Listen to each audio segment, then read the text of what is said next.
Hi, I'm Andrew Kuykendall from Moffitt Cancer Center in Tampa, Florida, here with SOHO Insider, where we're putting together a series of podcasts, and I'll be your MPN podcast host.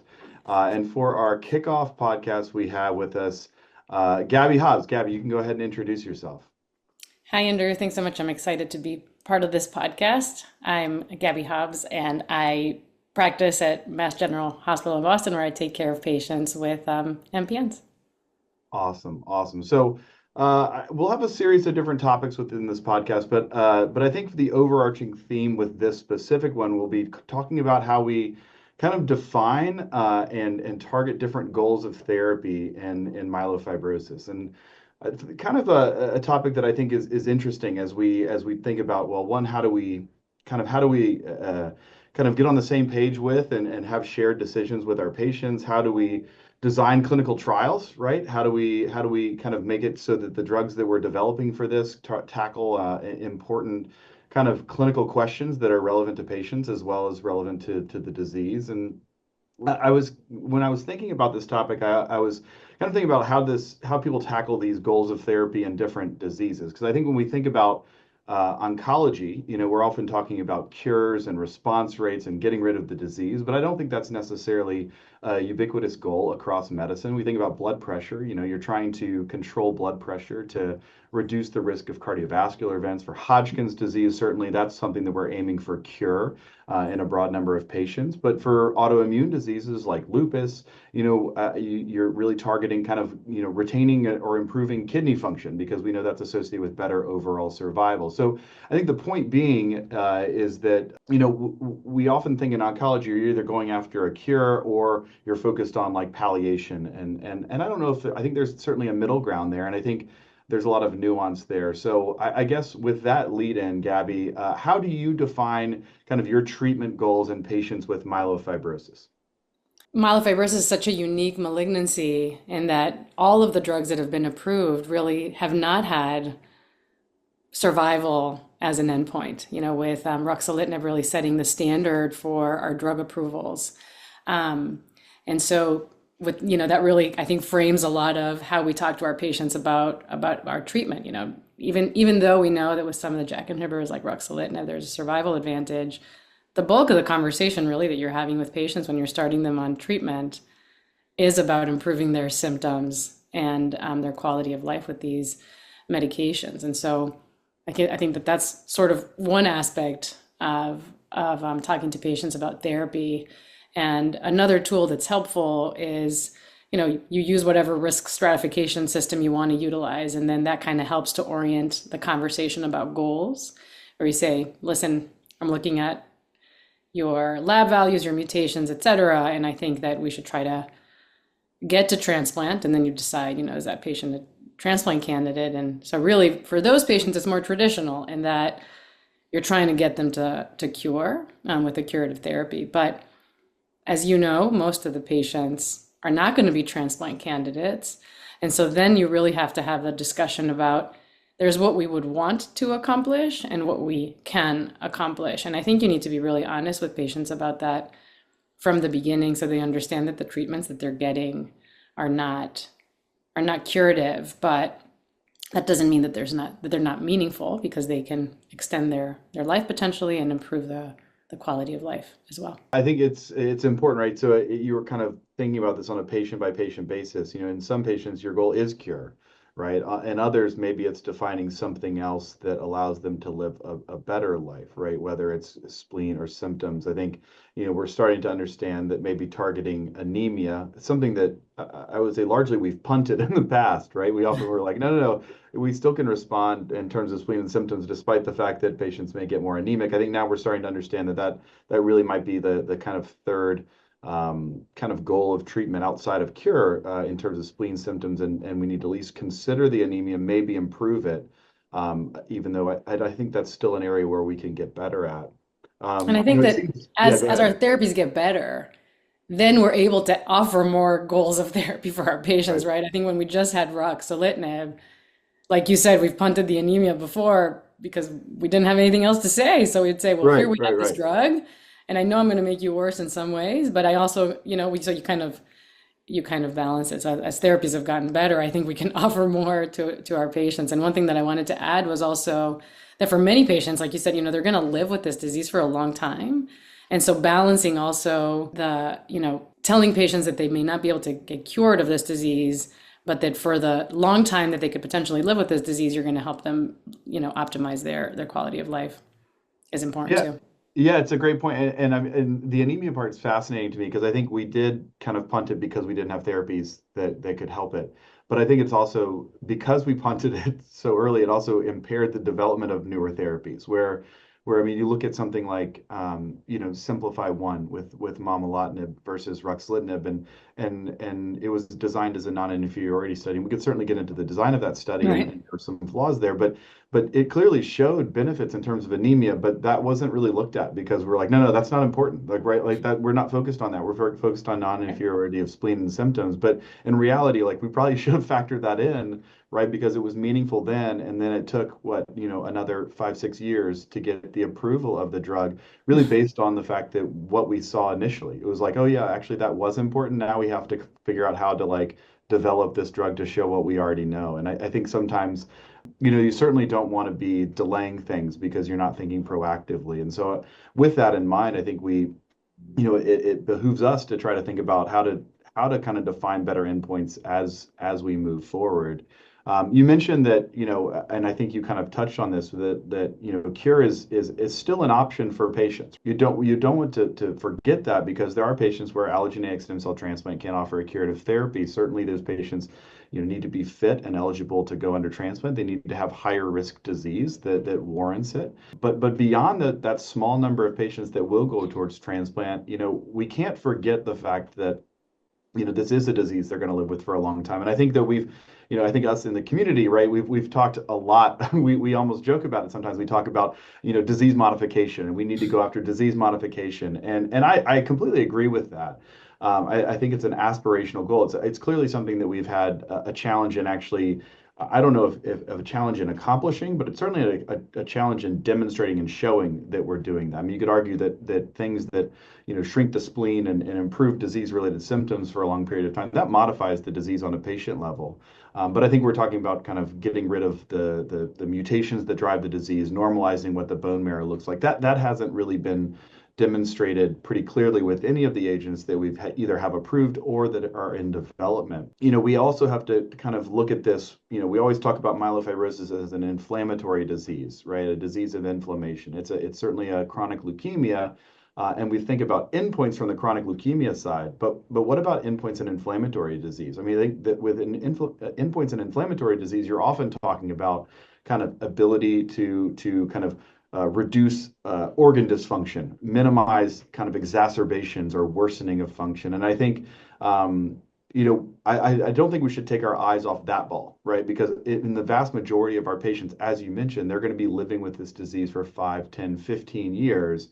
And if all we care about is disease modification, getting rid of the disease, we may, lose an opportunity to help patients for other things that they're at risk for during that period of time. And so I know that actually this is where some of your research comes in, and you've done a really nice job, I think, collaborating with other specialties to look at kind of various risks or comorbidities or things that impact patients with myeloproliferative neoplasms and myelofibrosis, specifically looking at cardiovascular outcomes and osteoporosis, as well as pulmonary hypertension and lifestyle things. So tell us a little bit about your work there, because I think I think sometimes we're kind of losing the forest for the trees, and I think you focused on the trees a lot of times.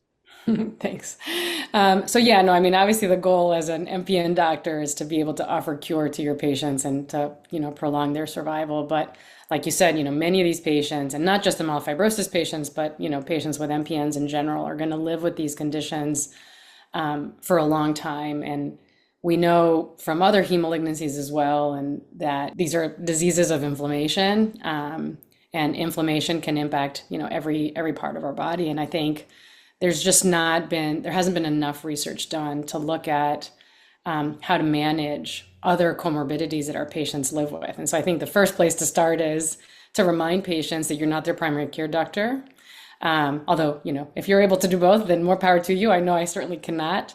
And so reminding people to do, have a primary care doctor, a cardiologist if appropriate, and staying up to date with their healthcare maintenance is so important, because we've demonstrated that in others that these patients are at higher risk for having other malignancies, so they can't forget about that. A question that I get often from my patients is, should I get on a statin preemptively? Should I start metformin preemptively? And do I need to be more aggressive in managing my cardiovascular comorbidities? And we really just don't know. So I think one of the interesting parts of my research has just been using a variety of different databases to show that patients with MPN, not surprisingly, have worse cardiovascular outcomes from common cardiovascular comorbidities than patients without an MPN. And so things like atrial fibrillation, the most common arrhythmia, MPN patients have high rates of atrial fibrillation. If they're in their 70s or 80, about 30% of patients will have atrial fibrillation, and their outcomes with AFib are worse. Patients with congestive heart failure, if they get admitted to the hospital and they have an MPN, they're much more likely to get readmitted and much more likely to have a major adverse cardiovascular event after that hospitalization. And along those lines, we know that patients with MPNs are at higher risk of having pulmonary hypertension, and we've known that for a while. But it's not just the myelofibrosis patients, it's patients with PV and ET that also have pulmonary hypertension.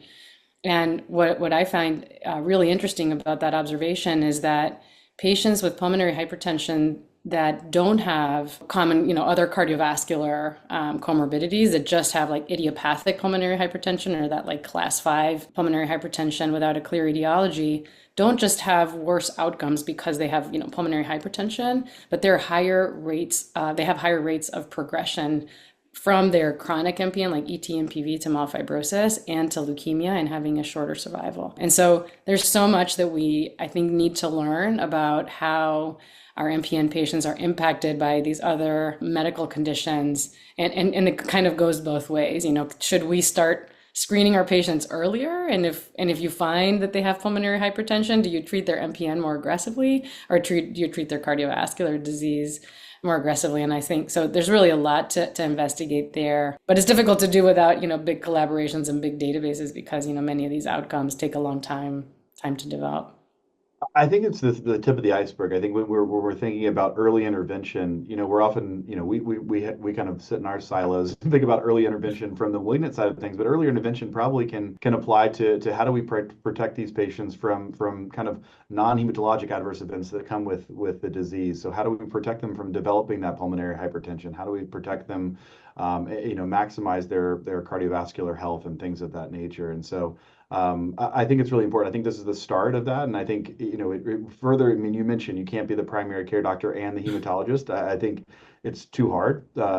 Things are too specialized. It's too difficult. But I think we really need to strengthen those relationships that we have with the other specialties, and educate them on the fact that, hey, I'm going to be sending you a good amount of patients, and they're at risk for these things. And maybe start these collaborations, prospectively, to try to figure out how to best improve outcomes. So I kind of applaud you on these efforts, because I do think that this has huge clinical relevance for patients, as we try to help let them live with their disease for a longer period of time. So not to say that we're not going after disease modification, right? Like, we certainly want to get rid of the disease, right? I'm not minimizing that, but we can certainly not let perfection be the enemy of good right now. So with that in mind, I do want to transition. We're entering kind of meeting season with EHA and ASCO coming up.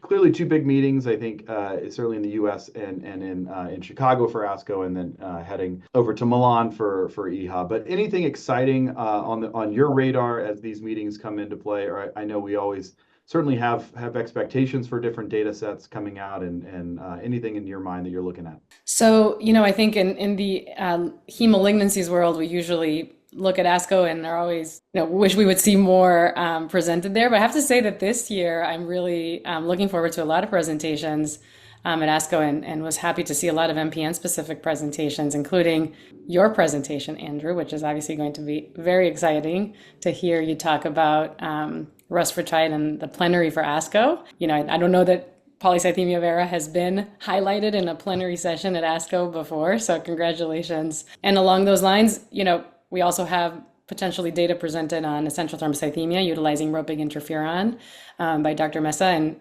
for all of us that treat MPNs, we've been using ropeg for several years for polycythemia vera, and it's a really well tolerated medication. So it looks like potentially promising for ET as well. So in addition to those two, for myelofibrosis, there's going to be some data presented, looking at imetelstat and selinexor, et cetera. But I think one of the things that I'm looking forward to for these coming meetings and ASH at the end of the year in SOHO would be, these newer, more selective JAK2 inhibitors that both Ajax has as well as Insight, and these more targeted calreticulin therapies as well. I think that's kind of, new generation of therapies that are, to use the term we've been talking about a little bit, disease modification. I don't know if that's real or not with these drugs. So those are things that I'm looking forward to. Yeah, I think that's a great summary. I mean, certainly, again, ASCO usually not super heme dense, but some interesting presentations this year. Hopefully, with the ropeg data, we can have a little bit more access to that within ET. I think EHA certainly there's always interesting data presented at EHA. Hopefully hear a little bit more about selinexor, pelabresib. Its ongoing development certainly has been interesting to follow, and hopefully some more data there. And then these newer kind of targeted therapies, right? Maybe a new era of how we treat these MPNs. And I think that certainly we're all anticipating whatever data we can see from those studies that are really in the early phase. But so I think to put a kind of a bow on this, we certainly had the ability to kind of discuss our approach to treatment and treatment goals specifically, right? I think despite our goal, still being cures and disease modification, I think that making sure that our endpoints are clinically relevant matters, because when we're talking to patients in clinic and we're talking about what patients can do for them, if we can reference clinically relevant endpoints, I think that resonates, and it makes patients more willing to kind of consider different options. And overall, we want our treatments to help patients' lives. So hopefully in the future, we'll be able to do that with therapies that get rid of the disease, and they can not only improve patients' quality, but quantity of lives. But I think that with your work, we're also showing, how can we think about this from a more kind of 30,000-foot view, right? How can we think about the patient as a three-dimensional patient and not just focus specifically on certain aspects of disease? So I thank you for joining me in our pilot podcast for MPNs. Again, this was Gabby Hobbs from Mass Gen. I'm Andrew Kuykendall here with SOHO Insider, and thank you guys for joining us for this session of the podcast.